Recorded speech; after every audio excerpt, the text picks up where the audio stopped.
I am Iron Man. I said it, and I mean it. I'm a superhero, and I'm telling you, it's amazing. But what does it mean? Save the world, change the world.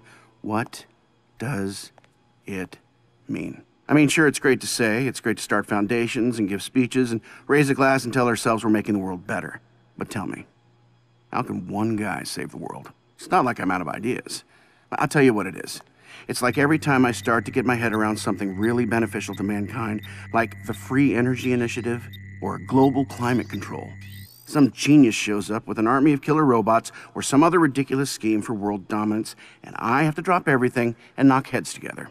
Take Roxxon. Great company, smart people. Not Stark smart, but smart enough. And they're trying to make an army of Iron Men. They can't even fit an operator in there, so they're literally brain dead. Tony, it's me. We got a thing. Talk to me, Rhodey. Action at the Stark Archives, Chief. Suit up. It's a big job, dear hearts. Trust me. And I'm the man for it. I am Iron Man. You wanted the best, you got the best. And I'm not gonna lie to you. I have no idea how to save the world. But I've been having a hell of a time making it up as I go along.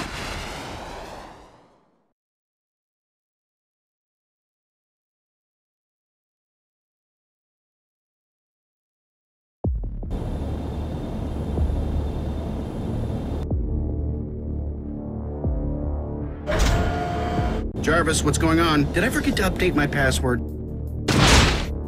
No, sir, but the anti-incursion routines are showing as active.